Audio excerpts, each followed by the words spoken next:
The first question I ever asked you on camera, it was in a post-game press conference. Do you remember the first question I asked you? No, The first thing I asked you was, how do you like the nickname?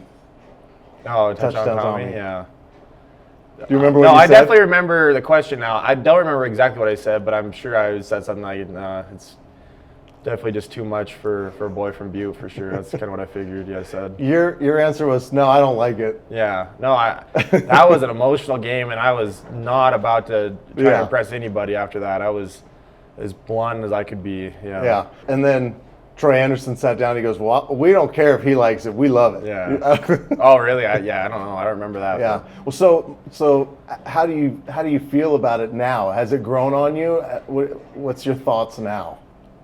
Just the evolution of it was so weird because when I first got here, Coach Choate and his staff, that was the nickname immediately when I got there. And I was like, man, I have not played a snap here. Like, that is a big, big name for a guy that's never done a single thing. And so I was just kind of like, oh, like, whatever, like, just trying to get me going or something. I really didn't know. I mean, it was just an easy thing for them to start saying. And then, I didn't think a whole lot of it, obviously, until I started playing, and I have no idea who started it, when it started, how it started, when I was actually starting to play. But yeah, it just became this huge thing, and that's what people know me as. But I mean, at this point, I'm pretty accustomed to it. I typically, when I'm out in public, they just, people call me that. I'm like, oh, yeah, I'm Tommy. That is correct. So yes, I am Tommy. Yeah.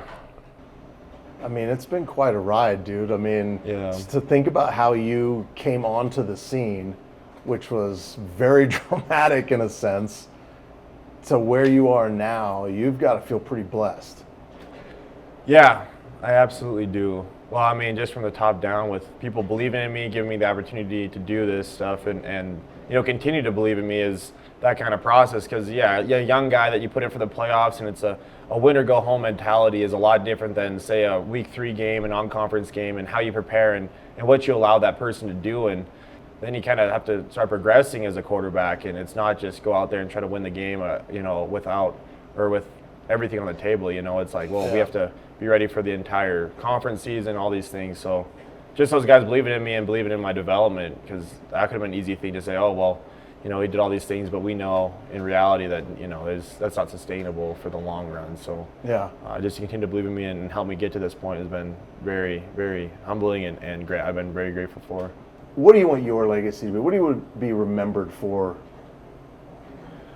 when it's all said and done? Yeah, I mean, I think most importantly, I think about the legacy that I kind of build with the guys that are in this program right now, and I think that they've also built that and instilled that for me, for a lifetime, and it's just a guy that sacrificed and put it all on the lines for the success of the team. I mean, if you've ever been a part of a college program, if you ever played college football and been a program that's, that was a great catch. That was actually really impressive. Thank you. Then if I had chopsticks, it would be even more. Yeah, it'd be like some kung fu, some karate kid stuff. Yeah, right exactly. there. Thank you for the reference. Yeah. Glad you got that. Yeah.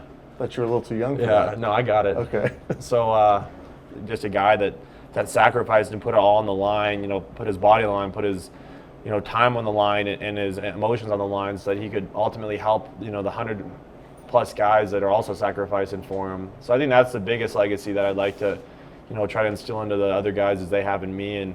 And beyond that, I'd love to, I think that, being a role model for, a younger generation to look up to and ultimately, help them however I can, I suppose, with my actions and how I hold myself and help the next generation is also extremely important to me, for sure. Yeah. All right, man. Yeah, sweet. Well, I appreciate you. Appreciate you, man. Yeah, thanks for doing this.